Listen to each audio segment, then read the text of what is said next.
Guys, how's it going? Cade More with More Muscle here on YouTube. Right now, I'm currently a nursing student. I want to become a doctor, and I want to basically break down what I learn, and I want to help you guys benefit from what I can teach you guys and what I've learned. So today, I want to be talking about how to maximize your health while you're pregnant. So first of all, I just had my wife just had a baby, and it was a great experience. I loved it. I love that baby more than anything. Like, she's amazing. And so as health workers, we actually have to deal with something that's called abortion, and that's basically when you kill a baby or a fetus or a baby. And in my opinion, I think that's terrible. I don't think that's good. Killing babies is definitely a terrible thing. It's not good for you. And it's just not good for your health, your mental health, or anything. I served a 2-year LDS mission, and that's where we went out and teach the gospel. And every single person I knew that had an abortion said it was the worst mistake of their lives, and they were super guilty. They were depressed about it, and they just said it was the worst decision of their life. And truthfully, if you think about it, what's the golden rule? I like to live by the golden rule. Treat others how you want to be treated, right? So if you kill a baby, then technically you should be killed too, right? That's the golden rule. And so if you killed your baby, your mom should have done the same thing to you. That's the golden rule. And I just think that's terrible that in today's world we can actually do that, like, legally. And that's why I'm for sure we got the Kamala Trump debate and all that. So I'm 100% voting for Trump because he's pro-life, and Kamala, on the other hand, is pro-abortion. She just says, "Oh, you can do whatever you want. The government shouldn't have control of the women's bodies." That's what she says. That's what she quoted. That's what she said. Well, killing babies is not okay. That's not acceptable. So, anyways, as healthcare workers, sometimes we're supposed to give these abortion drugs. Luckily not in Utah where I live, but in other states we're supposed to give them. And when I'm a doctor, I will never do that. Even if Utah somehow legalizes it, or if I move somewhere else, I'm quitting my job before I do that. Because, murdering babies is not okay. And just thinking about what my daughter has to live through, like, in this world, that people actually think that's normal and okay, that's terrible. So anyways, let's get to it. We're going to talk about how to maximize your health while being pregnant. So before you're getting pregnant, you want to have an optimal weight. So that's really important. You want to get in the best shape of your life before you get pregnant, because being obese can actually have some serious health problems, and we'll get into it, or being too skinny. So you want to have a good BMI, which is 18.5 to like about 25. And you want to make any changes that will help you promote health. You want to address issues such as smoking, alcohol use, and negative situations that can be harmful to your health. Okay, so now let's get started. Nausea and say, for example, if you do get pregnant, nausea and constipation are common signs during pregnancy. Consuming excess water and fluid can cause nausea. So what we recommend, and what I learned, is you want to eat small, frequent meals and avoid alcohol, caffeine, fried foods, and spicy foods. And for constipation, you want to eat extra fiber. That's like fruits, vegetables, and whole grains. That can help. And beans. Beans have a lot of fiber. So you want to have a healthy birth, right? And these are the recommendations. So limit your caffeine. You don't want to have more than 200 milligrams. This can contribute to infertility, spontaneous abortion, and growth restrictions. So caffeine is a stimulant, guys. You don't want your body to be stimulated while you're having a baby. And also, it's really bad for your electrolytes. It can kind of deplete those electrolytes for you, and that's not something you want to have while you're pregnant. So coffee, energy drinks, they're gone once you're pregnant if you want to maximize your health. I personally don't ever drink caffeine because I don't like the way I feel drinking caffeine. But like, I just don't like caffeine. So anyways, next thing, no alcohol. So alcohol can cause disabilities, and tobacco, like smoking, can cause low birth weight, which can be very bad for the baby. And these are both very contraindicated during pregnancy. And you don't want to have substance abuse ever while being pregnant or while you're breastfeeding, because that breastfeeding milk is going to go to your infant. So 30 minutes of moderate exercise can improve posture, weight control, and improve muscle tone, and prevent osteoporosis after menopause, reducing the risk of hypertension and diabetes, and assist in keeping the birth weight of the fetus in normal ranges. You want to consume liquids before and after you work out to keep your body in a good temperature zone, and you want to avoid exercising in a hot environment. Because you don't want to warm that baby up too much. You do want to stop exercising if you feel dizzy or if you have bleeding or chest pain. And exercising about 3 to 4 times per week is pretty great, and engaging in brisk walks, swimming, biking, and minimal impact aerobics. Avoid hot tubs and saunas. You want about 8 to 10 glasses of fluid that's recommended per day. That can be water, fruit juice, milk, calcium, whatever it is. You want calcium. That's going to promote really strong bones, teeth, and you can get that in soy milk, fortified foods, milk, legume, beans, dark leafy green vegetables, and you want about 1,000 milligrams per day.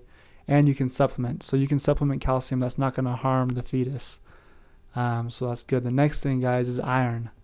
So you want calcium, right? Because that's going to give you strong bones and teeth. Iron is going to help you with red blood cells. So when you're creating a baby, you're going to need more blood. And if you have more blood, you need more iron, because iron lets those red blood cells function. It lets the red blood cells carry oxygen around the body. So iron is really important because you're going to have a lot more oxygen needs for that baby and you. So you want to have about 27 milligrams of iron per day. And you want to take this with something like orange juice. You don't want to take iron with milk, and caffeine will interfere with the absorption. So you want to take iron with orange juice, not with milk and caffeine, because that's going to interfere with the absorption. Iron sources include beef, liver, red meat, fish, poultry, dried peas, beans, fortified cereals, and breads. Iron can also cause constipation. So you may need extra fiber or a stool softener to help you use the bathroom. The next thing, guys, this is actually pretty interesting, and it made me think I should probably be supplementing, but let's get into it. So increased folic acid is crucial for neurological development and can cause fatal neural Increased folic acid is crucial for neurological development, and without enough folic acid, you can have neural tube defects. Folate is found naturally in foods and then is converted into folic acid. Foods high in folic acid include leafy vegetables, dried peas, beans, seeds, orange juice, bread, cereals, and other grains. You want to have about 400 mcg of folic acid to 600 of mcg of folic acid. That's recommended, and it's essential for growth. And I'm actually going to get to a study that tells you a lot more about folic acid. But you want to increase about 340 calories per day and about 452 for the second semester. And for the third semester, you want about an extra 450 to 500 extra calories per day. And that's including also breastfeeding. You want to have about 500 extra calories for breastfeeding. You want to eat a healthy diet, consuming lots of fruits, vegetables, grains, a little bit of dairy, protein, and nutritious foods, and limiting processed foods and processed beverages. You want to limit soda. Guys, I don't think soda is good for you, especially diet soda. Diet soda is not good for you either. That's just chemicals in your body. That's not going to help a baby grow. So now, guys, once you've had the baby, should you breastfeed or give formula? So breastfeeding decreases ear infections, reduces the risk of obesity, and decreases problems with malocclusion, which is basically when your teeth do not align, or you have an overbite, or you have crooked teeth. So it reduces the risk of having allergies. So guys, breastfeeding is really important. Like I said, allergies helps with that. Helps the risk of less risk of obesity. Decreases problems with your teeth formation. So breastfeeding is definitely preferred over formula, and especially when the mother's eating healthy. It is important to rest during pregnancy because your body is forming a baby. Limit naps to 20 minutes to decrease the risk of insomnia. Insomnia is when you can't sleep at night, and you want to just have those naps to be about 20 minutes because if they're longer, it can mess up your sleep cycle and whatnot. You want to sleep on your side with pillows between your legs, and this will promote growth and repair damaged tissue in the body.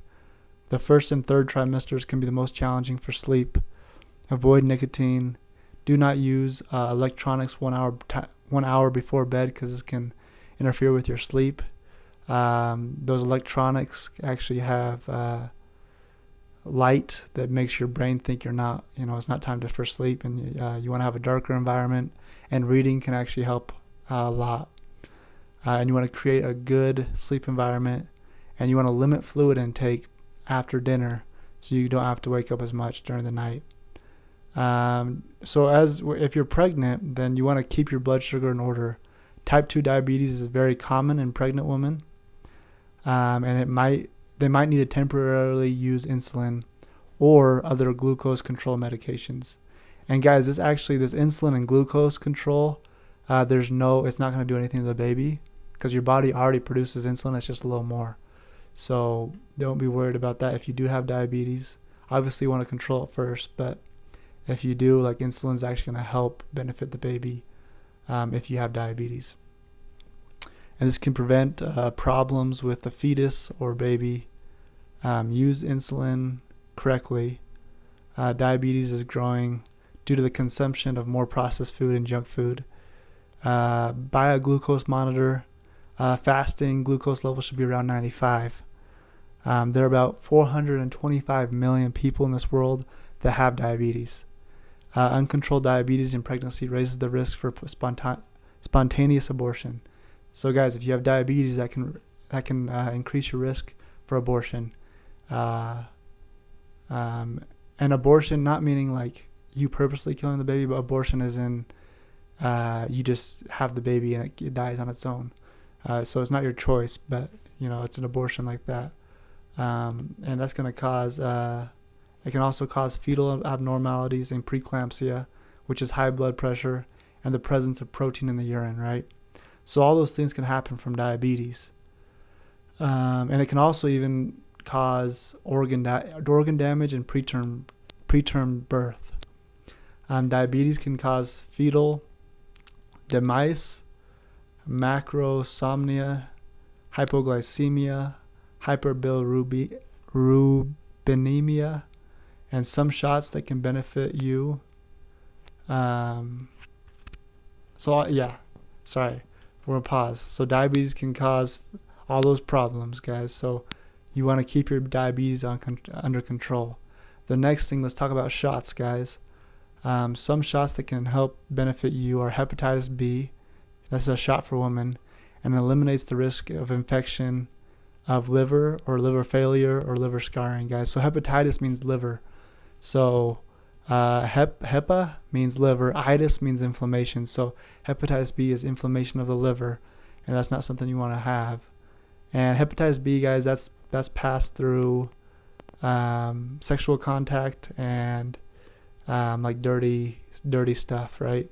So you don't want to have hepatitis B that can cause liver problems. Once your liver doesn't work, you're dead. So that's not something you want to have. The next thing is HIV and AIDS, guys. So HIV is when basically, to explain HIV and AIDS, is you have cells that protect you from getting sick, and there's a virus, and this is HIV and AIDS. This virus basically destroys those killer cells that kill off diseases. So once you get HIV or AIDS, you can die from a common cold because you don't have an immune system that can properly kill it, right? But now let's say if a mom has HIV or AIDS, we're going to talk about that.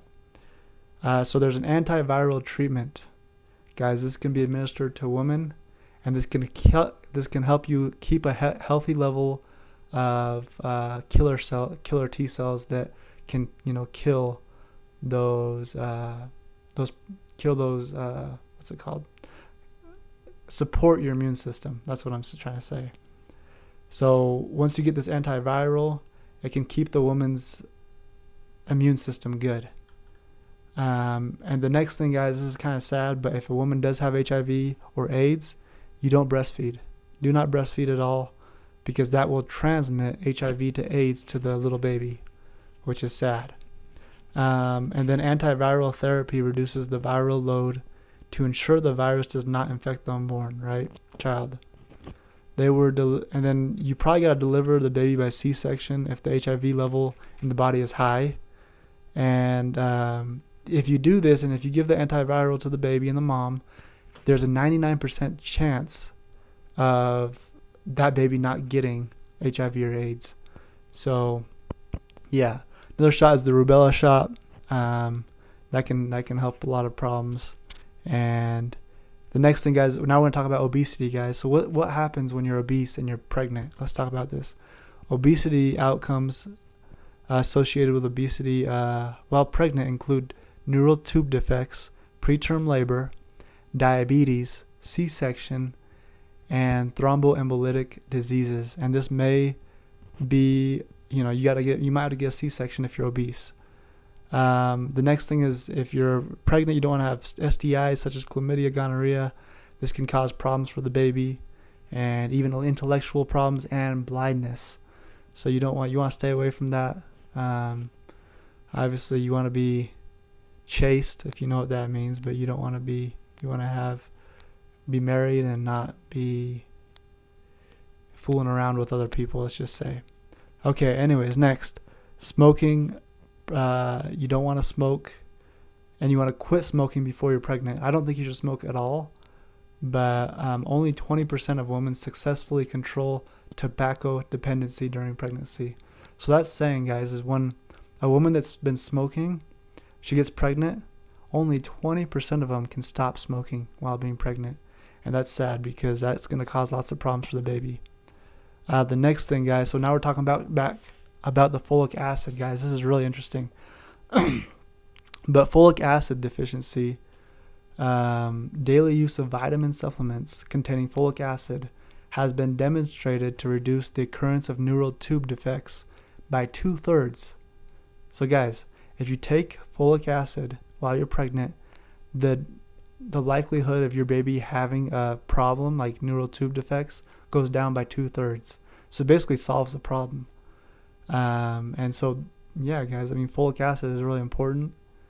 I've never been much of a supplementer, and I think you should get most of your foods, your vitamins and, nutrients from whole foods.